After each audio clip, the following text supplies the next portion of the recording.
السلام علیکم ورحمۃ اللہ وبرکاتہ. بسم اللہ الرحمن الرحیم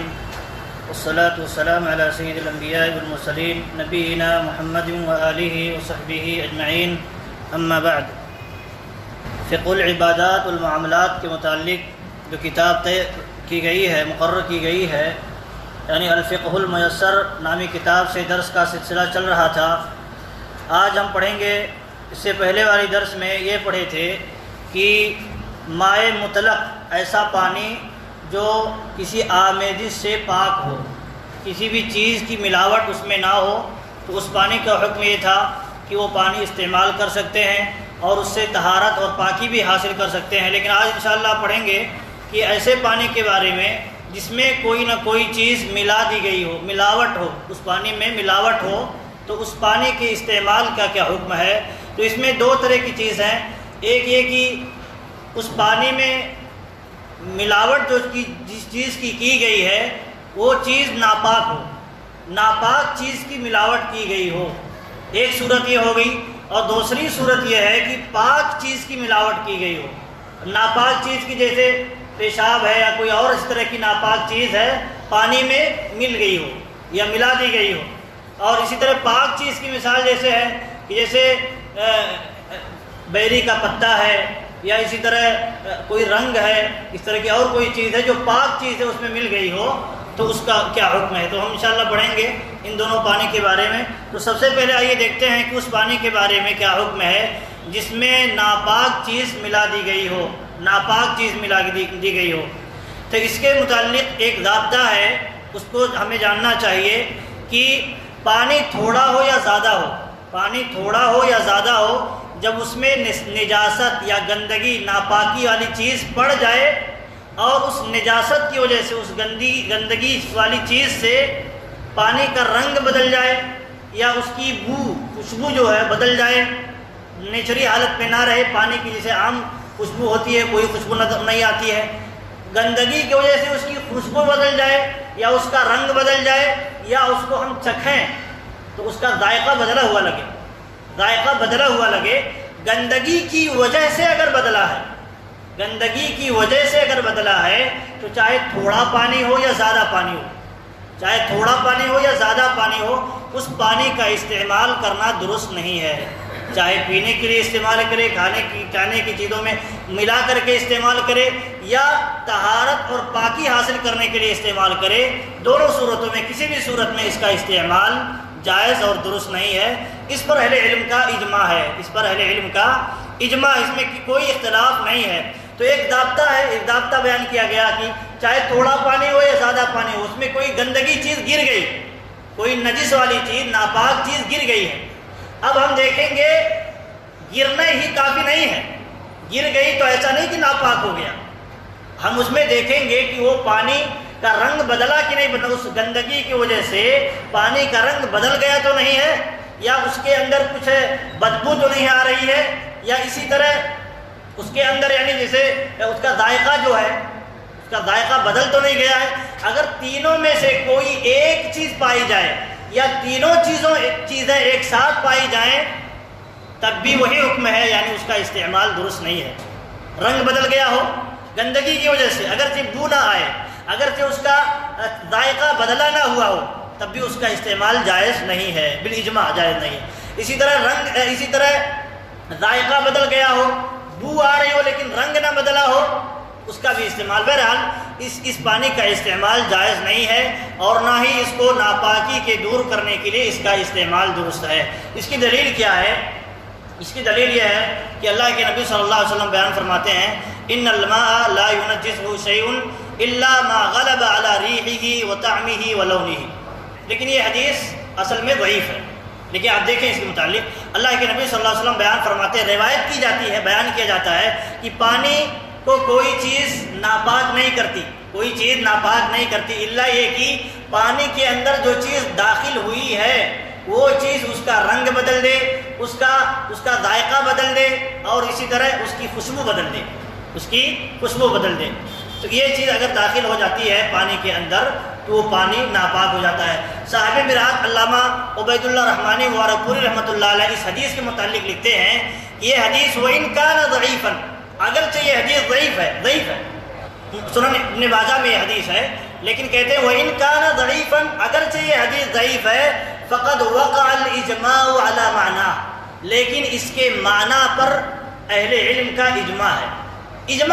حدیث اگر یہی ہوتی اور اجماع نہ ہوتا تو ہم یہ حکم نہیں لیتے، لیکن چونکہ اجماع بھی ہے، اجماع ہے علماء کا، اس میں کسی کا اختلاف نہیں ہے بلکہ اتفاق ہے کہ یہ اگر پانی میں نجس چیز داخل ہو جائے، رنگ بدل جائے، چاہے تھوڑا پانی ہو یا زیادہ، تو اس کا استعمال درست نہیں ہے، اس پر اجماع ہے۔ اس لیے کہتے ہیں اگرچہ یہ حدیث ضعیف ہے لیکن علماء کے اجماع کی وجہ سے اس کا معنی صحیح ہو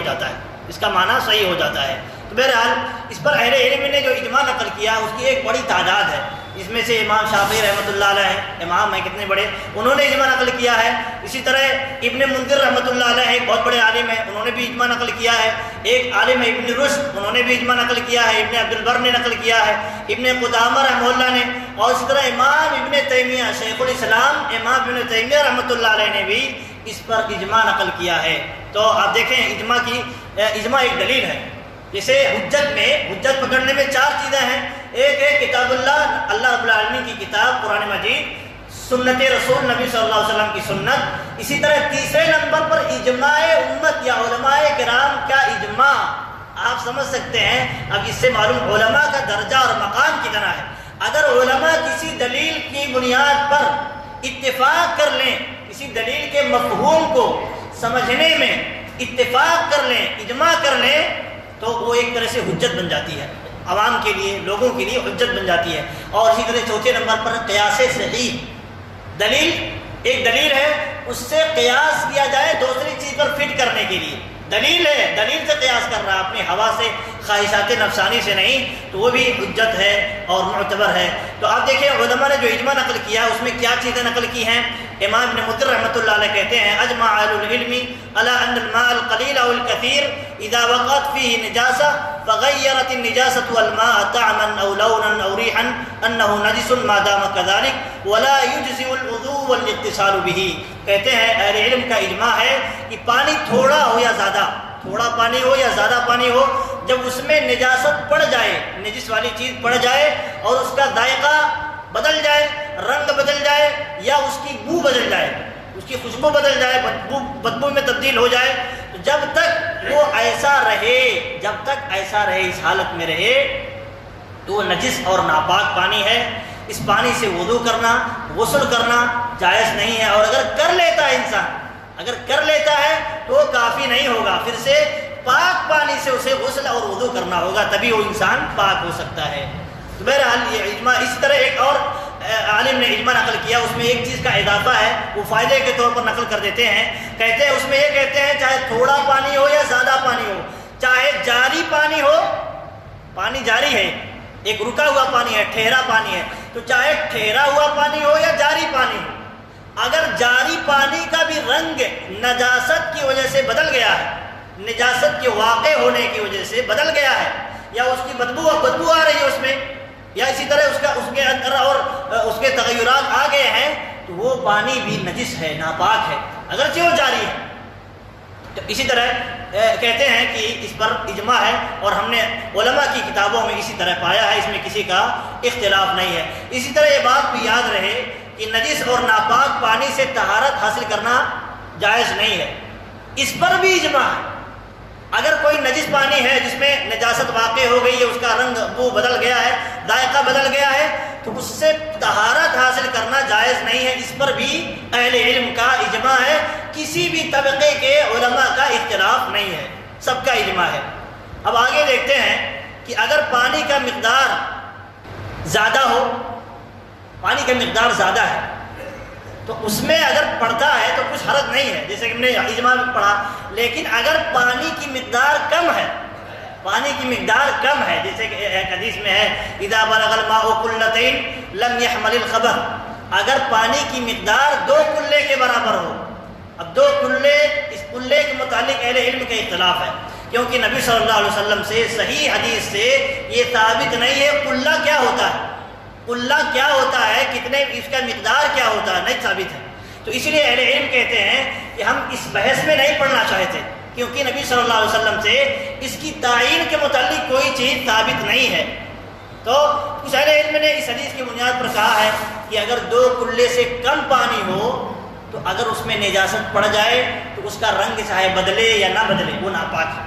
حالانکہ یہ بات درست نہیں ہے، کیونکہ جب تک کہ پانی، کیونکہ نبی صلی اللہ علیہ وسلم کی عمومی حدیث سے یہ حدیث کا مفہوم ہے کہ پانی اگر 2 کلے سے کم ہو، جب 2 کلے تک پہنچ جائے تو وہ نجاست کو قبول نہیں کرتا ہے، 2 کلے سے زیادہ ہو تو نجاست قبول نہیں کرتا ہے۔ تو یہ حدیث کا جو یہ حدیث ہے، لیکن اس کا مفہوم لوگ نکال کر کے کہتے ہیں اگر 2 کلے سے کم ہے تو نجاست قبول کر لے گا، چاہے اس کا رنگ بدلے یا نہ بدلے۔ حالانکہ یہ حدیث مفہوم الگ چیز ہے، لیکن ایک دلیل جب صراحت کے ساتھ آتی ہے، اللہ کے نبی صلی اللہ علیہ وسلم کہتے ہیں الماء طہور، انما الماء طہور لا ينجسه شیء، پانی اصل میں پاک ہے، اس کو کوئی چیز ناپاک نہیں کر سکتی، نہیں کر سکتی۔ کب تک؟ جب تک کہ اس کا رنگ، اس کا بو اور اس کا ذائقہ نہ بدلے، تب تک کوئی چیز اس کو ناپاک نہیں کر سکتی۔ یہ نبی صلی اللہ علیہ وسلم کی اس حدیث سے معلوم ہوتا ہے۔ تو یہ بھی اہل علم کے اکثر علماء کا، جمہور علماء کا یہی موقف ہے، اگر تھوڑا پانی بھی ہو، تھوڑا پانی ہو، اگر اس میں اس کا رنگ نہ بدلا ہو نجاست کی وجہ سے، اس کا ذائقہ نہ بدلا ہو، تو وہ پانی بھی پاک ہے، اس سے پاکی حاصل کر سکتے ہیں، اس سے نجاست دور کر سکتے ہیں۔ اس کی بہت ساری دلیلیں اہل علم نے دی ہیں، اس کی توجیہ بیان فرمائی ہیں جو ہم نے آپ کے سامنے بیان فرمایا۔ تو کہتے ہیں کہ لہذا جب تک پانی کے کوئی اوصاف نہ بدلیں، پانی اپنی اصل حالت پر باقی ہے، تو جیسے نبی صلی اللہ علیہ وسلم نے کہا پانی پاک ہے، اس کو کوئی چیز ناپاک نہیں کرتی، تب کہتے ہیں اس حدیث کی بنیاد پر کہ جب تک پانی اپنی اصل حالت پر باقی ہے، اپنی اصل رنگ میں، اپنی اصل خوشبو میں، اپنی اصل ذائقے میں باقی ہے، تب وہ پاک ہے۔ تب تک تو اس کی طہوریت سے، اس کی پاکی سے کوئی چیز خارج نہیں کر سکتی ہے، الا یہ کہ کوئی دلیل آ جائے۔ تو یہاں کوئی دلیل، صریح دلیل نہیں ہے اس کے مقابل میں۔ بہرحال اس کے علاوہ ایک پانی ایسا ہے کہ جس میں پاک والی چیز داخل ہو۔ اس سے پہلے ایک چیز یہ عرض کر دیں، یہ ہے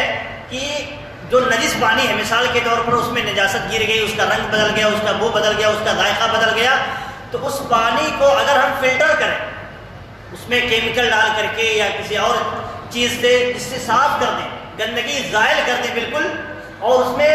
فطری پانی کی طرح وہ پانی نظر آئے، اس میں نہ رنگ بدلا ہوا لگے اور نہ ہی اس کا ذائقہ بدلا ہوا لگے، نہ ہی اس کی خوشبو بدلی ہوئی لگے، تو ایسے پانی کے بارے میں کیا حکم ہے؟ تو اس بارے میں بھی اہل علم نے کلام کیا ہے اور تفصیلی گفتگو، کیونکہ ہمارے ساتھ یہ پیش آتا رہتا ہے، کیونکہ ہم دیکھیں ہم ایسی جگہوں پر ہیں یہاں پانی کی قلت ہے، بسا اوقات پانی تھوڑی مقدار میں ہوتا ہے، تو ہم اس میں اگر گندگی گر جاتی ہے یا ہم اس کا فلٹر ہو جاتا ہے، فلٹر شدہ پانی ہمارے پاس آتا ہے، تو ہم اسے استعمال کریں یا نہ کریں، یہ ہمارے سامنے مسئلہ پیش آتا ہے، تو ہمیں یہ چیز جاننا چاہیے۔ تو اس کے متعلق اہل علم کہتے ہیں، بڑے بڑے اہل علم کہتے ہیں کہ ایسا پانی بھی پاک ہے۔ ایسا پانی اگر اصل میں اس کی جو نجاست ہے دور کر دی گئی ہو، نجاست والی چیز باقی نہ ہو، اس کا رنگ بھی بدلا ہوا نہ لگے، اس کی خوشبو بدبو میں تبدیل نہ ہوئی ہو، بدبو نہ آئے، تو اصل میں وہ پانی اپنی اصل حالت پر باقی ہو جاتا ہے۔ لیکن اس میں شرط ہے کہ وہ پانی پیشاب کا پانی نہ ہو، یا وہ پانی جو نجس عین ہے وہ نہ ہو۔ نجس عین ہے اس کو ہم کتنا بھی فلٹر کریں وہ نہیں باقی، وہ اپنی اصل حالت پر باقی۔ لیکن جو چیز اصل میں پاک، اس میں کوئی چیز داخل ہو گئی، وہ بعد میں اس کو ناپاک کر دی، تو اس کو فلٹر کر کے اگر صاف کیا جاتا ہے اور اس کو یعنی ساری چیزیں زائل کی جاتی ہیں، دور کی جاتی ہیں، تو وہ پانی استعمال کر سکتے ہیں۔ لیکن یہ گھر کا جو فلٹر ہے، یہ فلٹر جو گھر کا جو فلٹر ہوتا ہے، یہ فلٹر گندگی کو پوری طرح زائل نہیں کرتا ہے، یہ صرف یعنی جو چیزیں کچڑا ہوتی ہے، کچھ اور چیزیں وہ صاف کرتا ہے۔ لیکن جو مشینیں ہوتی ہیں بڑی بڑی کیمیکل کے ذریعے اس کو صفائی ہوتی ہے، وہ ہاں یہ فلٹر مراد ہے کہ اگر اس سے پانی صاف کیا جائے تو وہ چیز زائل ہو جائے گی۔ اب آئیے دیکھتے ہیں کہ اگر پانی میں کوئی پاک چیز ملی ہوئی ہو اور اس کا رنگ بدل گیا ہو اور اس کا یعنی کچھ ذائقہ بدل گیا ہو یا اس کی خوشبو بدل گئی ہو، اس پانی کا استعمال کیسا ہے، اس کا کیا حکم ہے؟ تو جیسے اس کی مثال یہ ہے کہ پانی میں صابن مل گیا، ہم نہا رہے ہیں، صابن مل گیا، صابن کا پانی مل گیا، اسی طرح بیری کا پتا اس میں ڈال دیا گیا، اسی طرح زعفران ڈال دیا گیا، یا اس کے علاوہ بھی جو بھی کچھ پاک چیزیں ہیں اس کے اندر اگر مل گئی ہیں اور اس کا کچھ رنگ وغیرہ بدل گیا ہے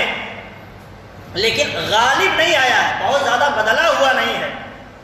ایسا نہیں ہوا ہے کہ اس کا نام بدل دیا جائے، تو اگر نام بدل جاتا ہے، نام بدل جائے اگر اپنی اصل حالت سے، تو اس کا الگ حکم ہوگا، انشاءاللہ اس کی تفصیلی گفتگو کی جائے گی۔ لیکن یہاں یہ ہے کہ اگر پانی میں داخل ہوا ہے، پانی پر اس کا رنگ غالب نہیں ہوا ہے، غالب نہیں ہوا ہے، بہرحال اس سے ملا ہوا ہے، تو اس کا حکم یہ ہے کہ وہ پانی پاک ہے، اس کا استعمال درست اور جائز ہے۔ اللہ کے نبی صلی اللہ علیہ وسلم کی ایک حدیث ہے، اللہ کے نبی صلی اللہ علیہ وسلم نے اپنی بیٹی کے انتقال پر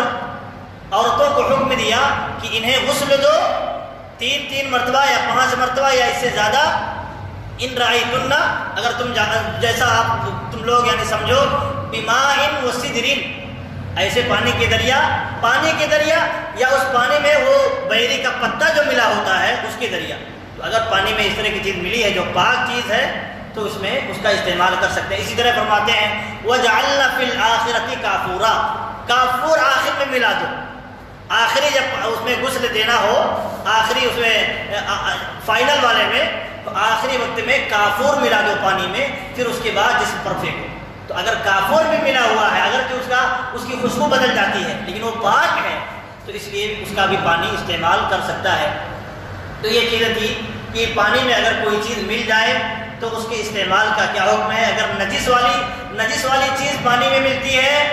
تو پاک ہے اصل میں، جب تک کہ اس کا رنگ نہ بدلے، اس کی بو نہ بدلے اور اس کا ذائقہ نہ بدلے، اور اگر بدل گیا یا کوئی ایک چیز واقع ہو گئی وہ درست نہیں ہے، وہ ناپاک پانی ہے، اس کا استعمال جائز نہیں ہے۔ اور اگر پاک والی چیز داخل ہوتی ہے تو اس کا استعمال جائز اور درست ہے۔ یہ تھے چند مسائل۔ اللہ رب العالمین سے دعا ہے کہ ہمیں سیکھنے، سمجھنے اور اس کے مطابق عمل کرنے کی توفیق عطا فرمائے۔ آمین۔ وآخر دعوانا الحمدللہ رب العالمین۔